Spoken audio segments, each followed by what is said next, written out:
Namaste. In the previous session, we discussed about the financing propositions. Today, we shall be discussing about capital structure, the most important decision to be taken, called trading on equity. Now, capital structure, what do you mean by capital structure? Capital structure is nothing but composition of various long-term securities.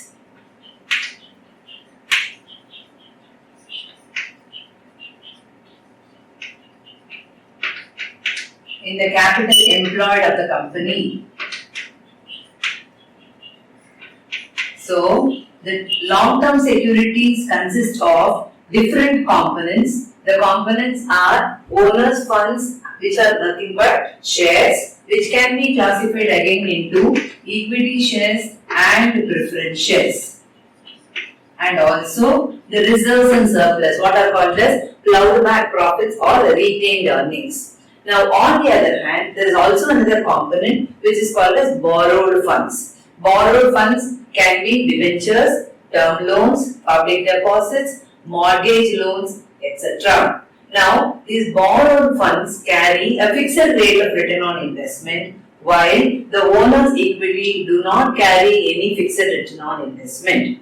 Now, the composition of both borrowed funds and owner's equity together are called as capital structure. They can be expressed either as debt to equity ratio or the proportion of debt to the total capital employed of the company. So, debt by equity or debt by debt plus equity. Now, the process of employing more of fixed cost sources like interest or like debentures in the capital structure of the company, by which the shareholders' funds will increase, is called as trading on equity. Now, we have discussed earlier that any decision taken by a manager in his position as a finance manager should ensure maximum return on investment to the equity shareholders. Ultimately, wealth maximization.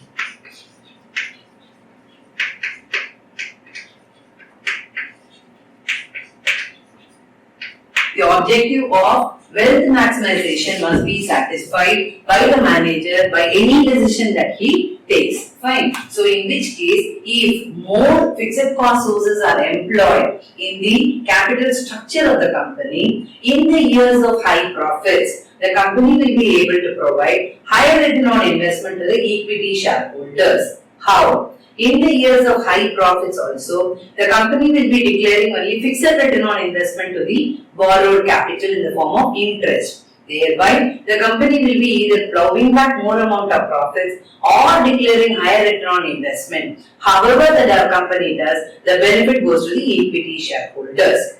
Now, we need to take into consideration the financial risk associated with that.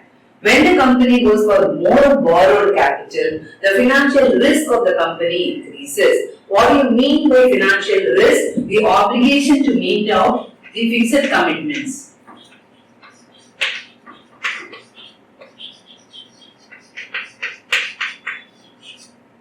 Fixed cost. The obligation to meet fixed cost. So, when more of fixed cost sources are employed, the financial risk of the company also increases. Therefore, the company has to ensure that there are adequate profits. Then the company can decide about employing more of borrowed funds. Now, by employing more of borrowed funds, the financial risk increases, no doubt at all. But an optimum capital structure will have an impact on profitability and financial risk of the company. The proportion of debt to equity in the capital structure of the company is called as leverage effect. Now, in the years of high profits, the company will be distributing only fixed rate of return on investment to the borrowed capital. Thereby, the company will be able to either plow back more amount of profit or distribute higher return on investment to the equity shareholders. Therefore, increase in shareholders' wealth due to fixed financial cost is like interest is called as trading on equity. So, this I am going to now explain with the help of two examples. Two different companies, company X and company Y. In company X, we are going to consider three situations wherein a company employs 100% equity, then a company employs 33% of debt and 67% of equity, and the third case is when the company employs 1/3 equity and 2/3 borrowed funds. Fine? And the next case, I am going to explain about an abnormal situation where the profits are not satisfactory and what happens to the company in case if it employs more of borrowed funds. Fine? Now company X and company Y. Now example 1.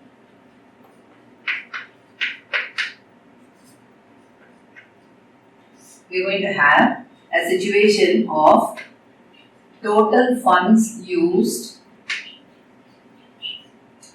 is rupees 30 lakhs, rate of interest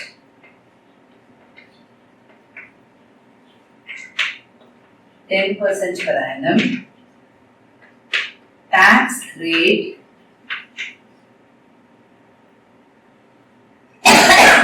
is 40%. Now, in situation 1, 2 and 3. In situation 1, we are going to have equity 30 lakhs,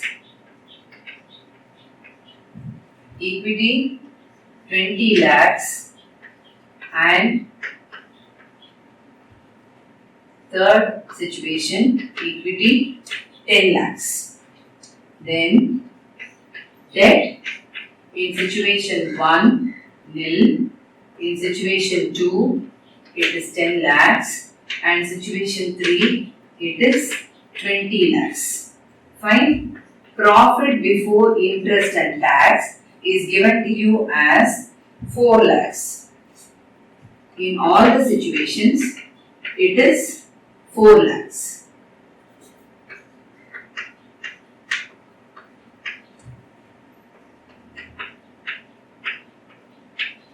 Now,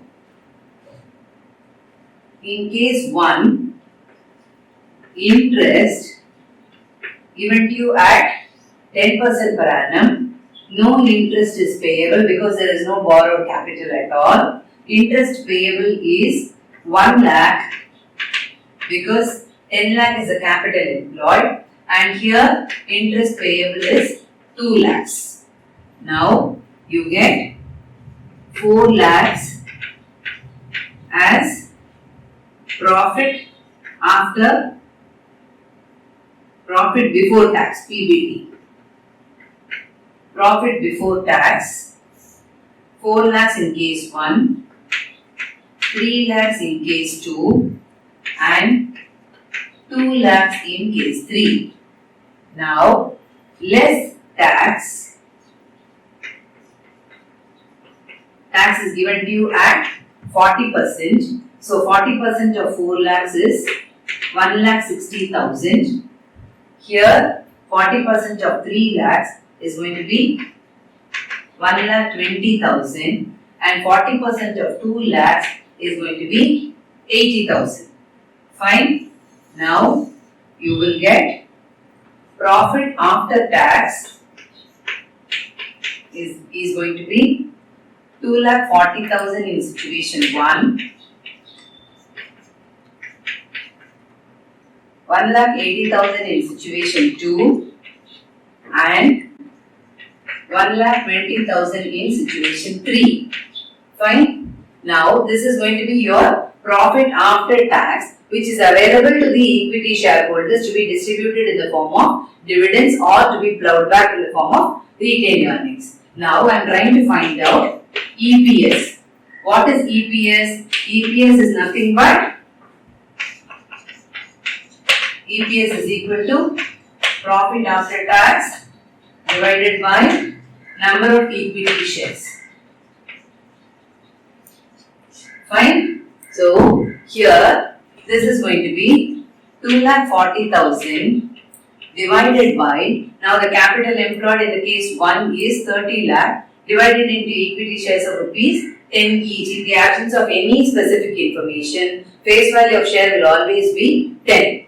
Fine. So that means we have 3 lakh shares here. Whereas here 1,80,000 divided by 2 lakh shares. In the third case, 1,20,000 divided by 1 lakh. Now we are trying to find out the return on investment available to the equity shareholders due to the debt component. Now in case 1, the net profit after interest and taxes 2,40,000 rupees to be divided between 3 lakh shareholders because the number of shareholders is 3 lakhs. Please remember, I told you already, in the absence of any specific information, face value is always 10 rupees. So 30 lakh means 10 rupees face value, therefore 3 lakh will be the number of equity shares, which means the equity shareholders get a return of 0.80 rupee.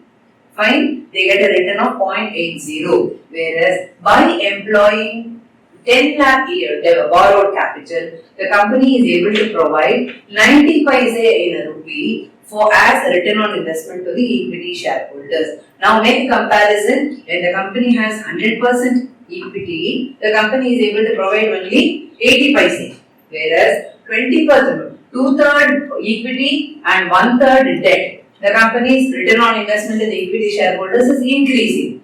Now see the big difference when the company employs 1/3 equity and 2/3 return, the 2/3 borrowed capital, the company is able to provide higher return on investment to the equity shareholders. So we are able to prove that in the years of high profits, if the company employs more of borrowed capital, the company will be able to provide higher return on investment to the equity shareholders. So by employing more of debt, the company is giving 1 rupee 20 paise per share as return on investment. I hope I am clear with that. Now let me show you one more example where the company's profits are not satisfactory. Fine. Now before going to the second example, I shall give you 3 instructions, 3 conditions which a company should satisfy before proceeding to employing more of debt in the capital structure of the company. Conditions to be satisfied by the company.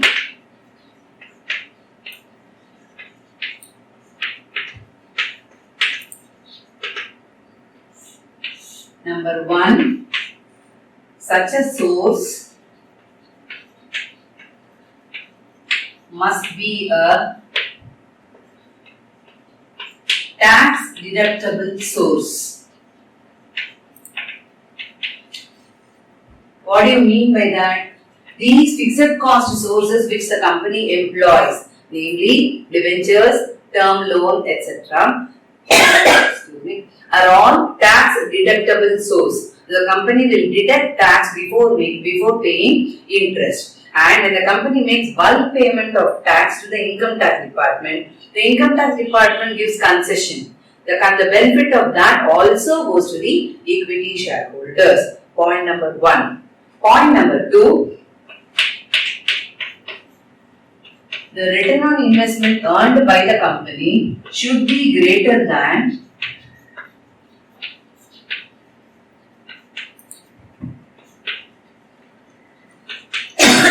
the rate of return on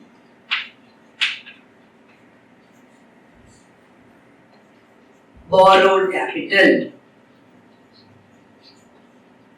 which means the company's returns should be higher. The total profits earned by the company should be higher. Only then the company will be able to provide only fixed return on investment to the borrowed capital and retain more amount of profits to the equity shareholders. But this situation is not possible if the company is earning a stable normal profit or the rate of return on investment is lower than the rate of return payable on the borrowed capital. Such a situation is a very dangerous situation. The company will not have adequate funds to meet out its fixed obligations. The financial risk of the company will increase if the company's rate of return on investment is lower than the rate of return payable to the borrowed capital. And the third one is the company must have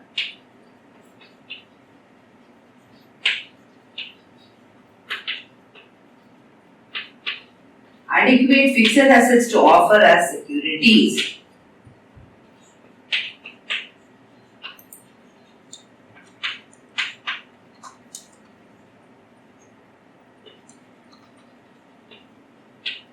Please remember, all the borrowed capital are secured against the assets of the company. So the lender will definitely insist on a charge being created, which means the company must have adequate fixed assets to offer as security. So only if these three conditions are satisfied, the company can think of employing more of fixed cost sources in the capital structure of the company.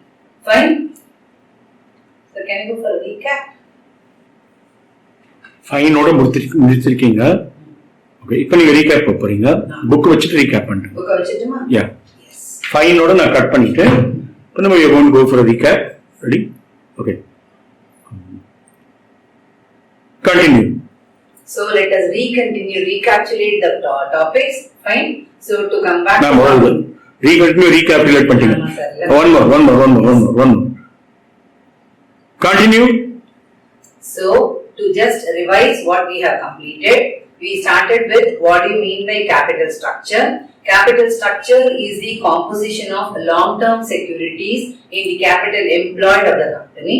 The capital structure consists of two funds, namely owners' funds and borrowed funds. Owners' funds consist of shares, namely preference shares and equity shares, and reserves and surplus, and borrowed funds are considered. Roll, recap, continue. Borrowed funds consist of debentures, mortgage loans and term loans. Now the borrowed funds are tax deductible source, which case the company will deduct tax at source and pay the remaining amount in the form of return on investment to the borrowers. Now to the lenders. Now, sorry, sir. It's okay, no problem. Ready? Now, on the second from the beginning, recap. From recap. Yes. Ready? கொஞ்சம் உள்ள yeah, that's தடுக்கிறது sir இதுல நம்ம காலம் ஏற்கனவே ரொம்ப இரும வர sir very sorry yeah, no news. Ready? Continue. So, let us sum up what we have learned so far. We started with what do you mean by capital structure. Capital structure is a composition of long-term securities in the capital employed of the company. Now, the capital employed of the company consists of two sources, namely owners' funds and borrowed funds. Owners' funds consist of equity shares, preference shares and reserves and surplus, while borrowed funds consist of term loans, debentures and mortgage loans. Now the borrowed funds are the funds which are borrowed from outsiders, which carry a prefixed rate of interest and they are tax deductible sources. So before paying interest to the lenders, the company will deduct tax at source and pay the remaining amount in the form of interest. Now we will express the relationship between the debt and equity as a ratio as debt equity ratio, or the composition of debt to the total capital structure of the company as debt by debt plus equity. When the company employs more of debt, the company's financial risk increases.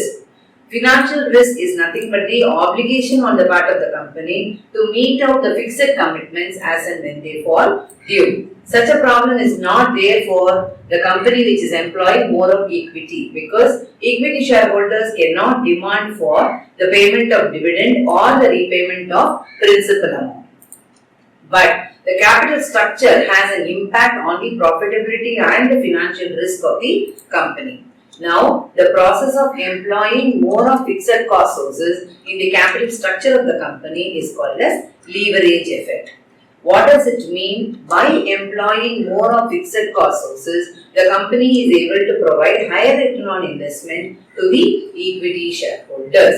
Now, we are going to discuss it. We discussed it with a table wherein we had the total funds employed by the company to be 30 lakhs.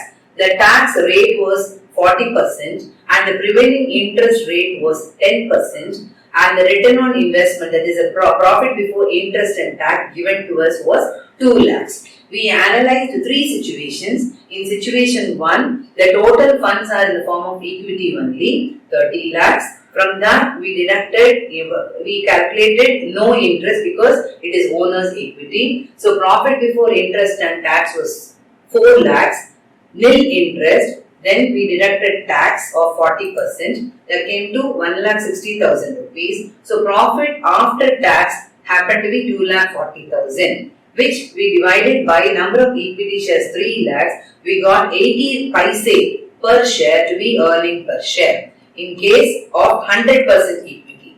In situation 2, we discussed that the company is employing 20 lakhs equity and 10 lakh as borrowed capital, which case we got the residual profit to be 1,80,000 rupees, which we divided by 2 lakh equity shares. We got 90 paise as return. So we are able to analyze that by employing 1/3 borrowed capital, the return on investment increases. Now the situation 3, wherein we analyze that the company is employing only 10 lakh as equity and 20 lakh as borrowed capital, the company is able to provide 1 rupee 20 paise as earning per share. So we are able to understand that by employing more of fixed cost sources in the capital structure of the company is able to provide higher return on investment to the equity shareholders. So we are able to satisfy the wealth maximization concept objective to the equity shareholders. But the situation is possible when the company is able to satisfy 3 conditions, namely, number 1, the company, whatever the borrowed capital the company has raised, that should be a tax deductible source. Number 2, the company's total return on investment must be greater than the company's return on investment payable to the borrowed capital. And we know pretty well that all borrowed capital are secured against the assets of the company. Therefore, the company must have adequate fixed assets to offer as security. In case if the company's profit situation is normal or below normal, it is dangerous to employ more of fixed cost sources, by which what happens is the company's financial risk will increase. So all these things we discussed today. We have one more example to show what happens when the company employs more of fixed cost sources in case if the company's profits are highly volatile. Fine. We'll continue with the second example now. Earnings before interest and tax in situation 1, 2 and 3. Earnings before interest and tax is 2 lakh rupees.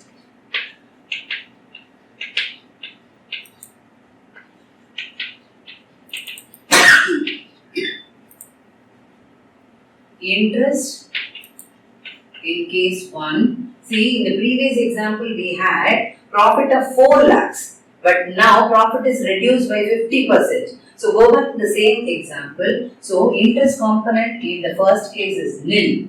In the second component it is 1 lakh and third component it is 2 lakhs. So going back to the same example. Now what happens? Earnings before tax remains to be 2 lakhs here. You have 1 lakh here and there is no profit available because profit is gone. The whole amount of profit earned is gone in the form of interest commitment. So the company has got nothing to retain. Fine. Now in this case what happens again? Tax rate. We had an example of tax of 40%. So here we are going to pay 80,000 rupees as tax. We are going to pay 40,000 rupees as tax and no tax. Why? There is no income at all. Only if there is an income we will pay tax. There is no tax at all. Fine. Now in this case what happens? Profit after tax is 1,20,000. It is 60,000 and no profit available. Now you calculate EPS. So 1,20,000 divided by 3 lakh. The company is able to provide 40 paise.